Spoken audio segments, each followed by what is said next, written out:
My main man, T. Nelson. Terry, how's it going, What's man? going on, T? How you doing, buddy? All is well, brother. I'm doing good. How you doing? I'm doing good. I mean, you stay in a big league hotel down there in Fort Worth. I mean, that's a good town, man. Yeah, when you get $4 bottles of water that they're trying to tempt you to drink, it's a very expensive hotel. All right, let's talk about the Bearcats. I have said Hmm. on this show, and I know that some of the, you know, the analytic ratings and all of this kind of thing, and on and on and on and on. Having watched UC enough this year, I think we all agree universally that as of today, they're not going to make the tournament. I think you start getting into some debate here, for me anyway, maybe not according to everybody else. I want to hear what you think. I think they win this game tomorrow. And if they can find a way to knock off, potentially, well, it would be Houston. If they were to beat Houston and get to the championship game, Terry, I think they got a chance to get in. Do you, or am I crazy? Well, I've heard some people say if we win against Houston, then that will get us into the NIT. And I'm thinking if we can beat Houston, then why not go ahead and try to win the championship and beat Memphis, probably most likely in that championship, and just take the automatic bid and leave all the questioning, just leave that stuff alone. Because if we can beat Houston, then we can beat anybody. We've shown this Bearcats team has shown that they can play with anybody, but then on certain nights they can also lose to anybody. Mm-hmm. The Temple game, it was an ugly game up in Philly early in the year. And then the game was so exciting here, wound up going to overtime. Shouldn't have gone to overtime, but it did. Um, this is no pushover. Temple's got a good team. They're well coached. What do you think, having seen them play twice already, is the difference between winning and losing for the Bearcats tomorrow?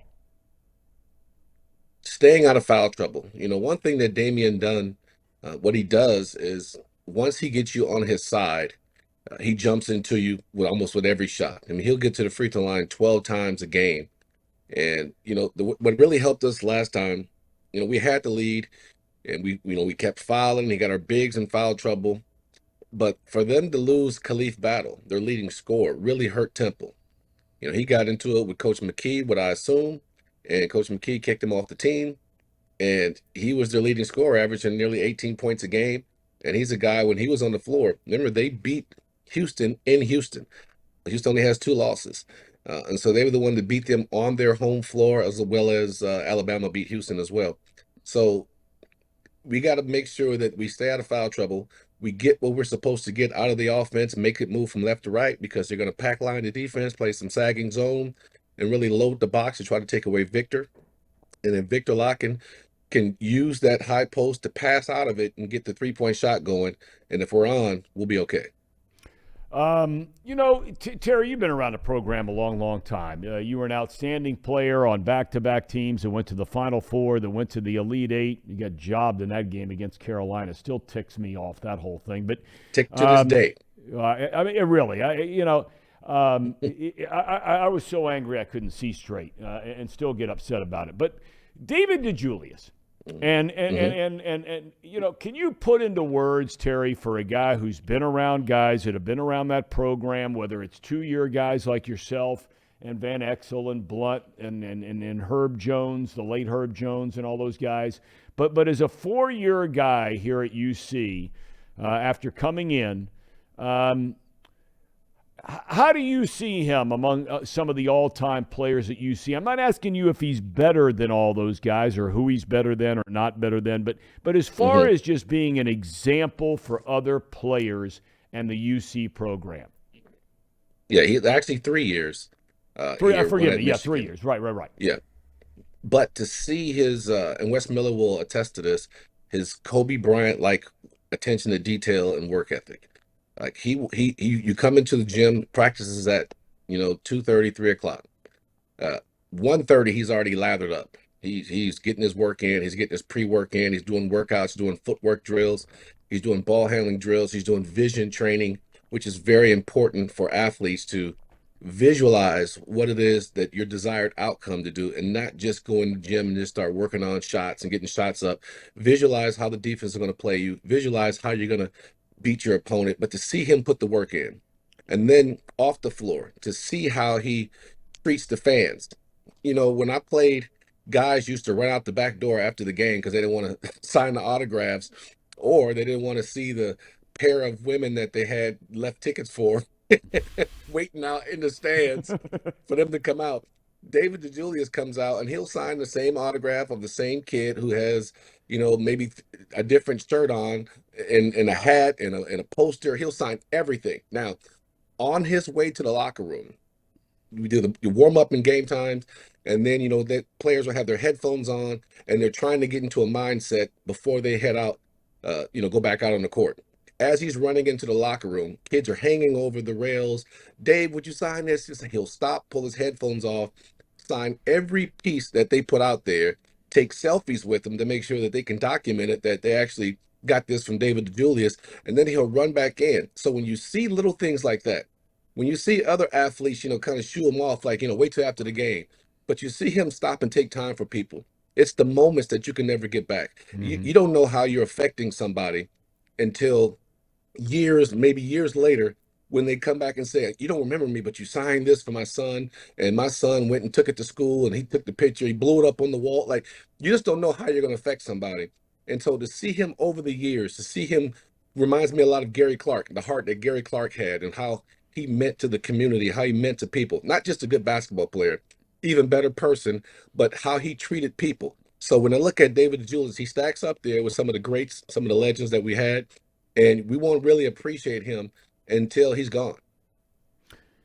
Which brings me to my next question, and that is simply this. There are some players that have decisions to make. Unfortunately, DeJulius is not one of them, about whether they want to take that extra COVID year looking ahead to next season or not. Are you getting a feeling from any of the guys on where they are with those decisions, or is everybody just focused in on this tournament starting tomorrow night? Well, some of this it's going to be a 50-50 decision. Some of them will have the decision to make whether they want to come back or not, and others will have the conversation from coach, and coach telling them maybe you need to look somewhere else, looking for more playing time, because heading into the Big East, Big 12, we're going to need to upgrade in certain areas, and we need scholarships, we need bodies. So it's going to be a half and half decision.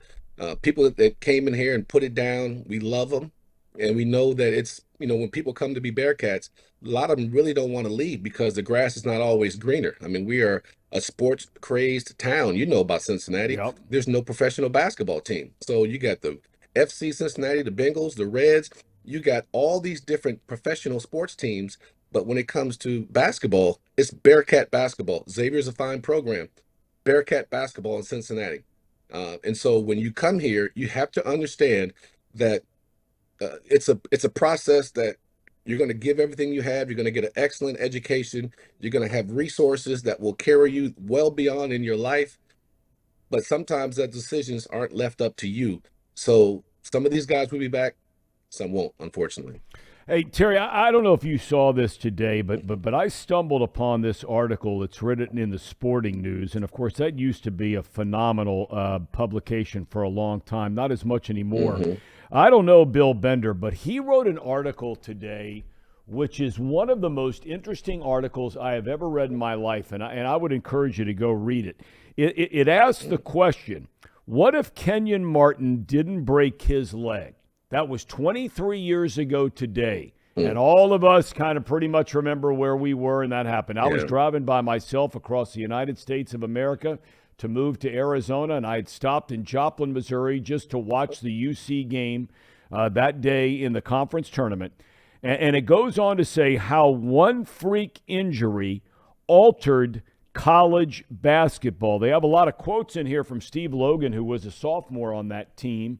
But then it gets into all kinds of different things about, like, they lose to Tulsa after they dropped to a 2 seed. Bill Self was the coach at Tulsa. Would Bill Self have gotten that next job at Illinois? It goes into a lot of different things. Would Huggins have stayed here if that Cincinnati team goes on and wins a national championship? As you look back on that whole thing, and it's a day so many of us here in Cincinnati and Bearcat fans remember, You don't have a crystal ball. I don't have a crystal ball. But did you think they were the best team in the country that year? Without a doubt, they were the best team with the best player. Kenyon had the most dominant year defensively since Patrick Ewing. I mean, people were afraid to shoot the ball around him because one, he would throw it into the third and fourth row, then go look for the ball, then go retrieve it and hand it back to the ref as if like, I made this mess, I'll clean it up for you. And then he would just jump and grab the ball out of the air and start a fast break with it, which is demoralizing, and then he would get the ball back and slam it, hang on the rim and point, and then come back down and look to do it again. He wasn't a guy that would just celebrate. Like, he was greedy with his blocks. He was greedy with his rebounds. He was greedy with his intimidation, passed it out to everybody. If he did not break his leg with the talent they had around him, because he would have been double teamed, but DeMar Johnson and Kenny Satterfield penetrating, and Pete Michael, which I thought was one of Yeah. the best wing defenders in college basketball.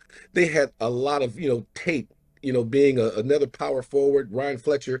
They had all the pieces necessary, but it was like the sun. Everything revolved around Kenyon Martin.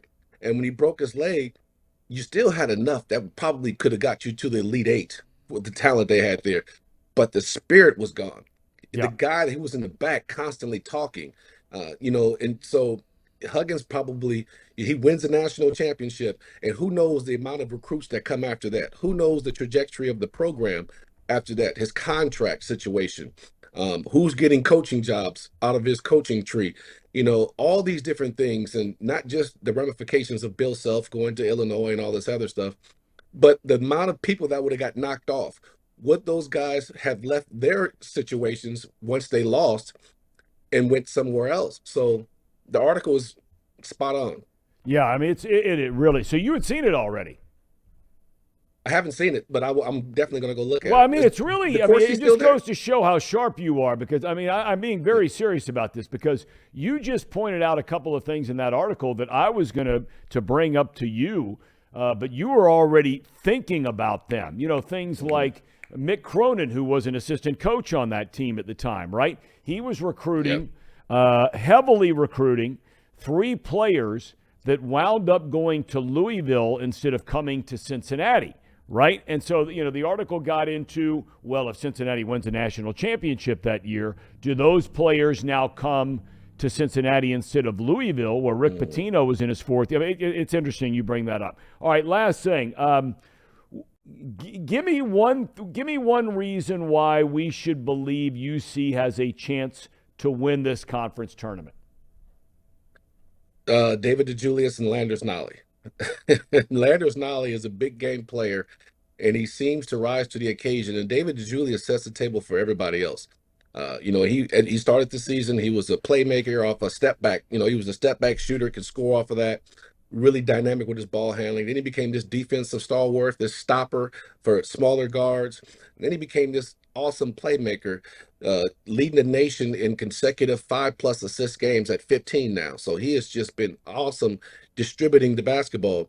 But Landers Nolly is probably our most gifted passer and playmaker. And when he's hot, he's got the quickest release. When he's hot, he can absolutely let the thing fly, and he'll run out 4 or 5 in a row to get you going.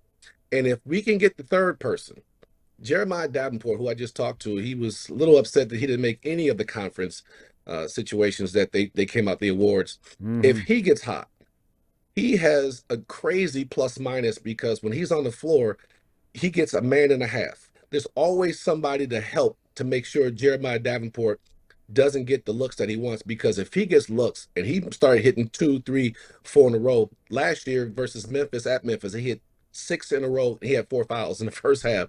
Coach kept him in. 6 in a row, 6. He can absolutely knock him out. When the 3 ball is going for Cincinnati, all across, when you have those 3 guys doing what they're supposed to do, when they get hot, they can demoralize the defense. And then on the defensive end, Victor Locking blocking shots, rebounding with Odi Aguama, those pick and roll guys. We have the talent to win this tournament. And we played everybody in the conference, and they all know they're kind of puzzled actually with the up and down nature of the Cincinnati Bearcats, because they just see us as that top 3 team. So if we can go out and play like that, one game at a time, starting tomorrow versus Temple, maybe we get Houston, going the same thing. And then if we can get past them, I hate to look past that, get another chance to get some revenge with Memphis. All right, last thing I want to ask you about, because this story just came across the wire a second ago, that Bill Self, the Kansas head coach, is in the hospital. They're not releasing specifics about his condition, only that he is recovering from an illness. What I want to ask you is this. Kansas plays Huggy Bear and West Virginia today. When you're a top player, as you were for a top program, a top team, and Kansas is at every single year, when all of a sudden you don't have your head coach for a game, is that a big deal? It is, unless you have senior leadership. If you got guys that understand the system, understand what he was going to call, a good assistant coach who is not trying to be the head coach, but just trying to reiterate, because the assistant coach do all the game planning. So whoever scouted for that game, whoever did the game planning for that, is going to be the lead guy, most likely, not your associate head coach. It'll be mostly the lead guy who did the scouting report, giving the input to that associate head coach, who may be the figure. But you got to have senior leadership. So when the guys are on the floor, they have to know that, look, just because coach is not here, we're probably going to have different rotation patterns. So don't get out of character. Don't shoot shots you're not supposed to, because that assistant coach, who's probably a guard coach, if you're a guard and you start taking bad shots, that coach is normally on the bench talking to the head coach saying, put this guy in, put this guy in. And the coach may be like, no, because he wants to see something out of you. Now that guy is in the front seat, if you start going out there playing uncharacteristic because your head coach is not there, then that coach, who's now the acting head coach for that particular game, may sit you, and that may have a ripple effect throughout the entire team, because now they realize coach is coaching different because the head man is not there. So it can be an issue if you don't have senior leadership. All right. Terry, we can't thank you enough for your time, my friend. Enjoy Dickey's Arena. That's a big league joint. And go get them tomorrow for your Cincinnati Bearcats. We'll be rooting for them. I appreciate you, man. It's always fun. I got to head down to the bus before they leave me. All right, man. Go. Terry, thank you for your time. They're not leaving Terry Nelson. I mean, come on. It's been done. You're gonna leave Terry Nelson? No, they can't. That can't happen. All right, T. Have a good day. Great having Terry with us. We appreciate his time very, very much.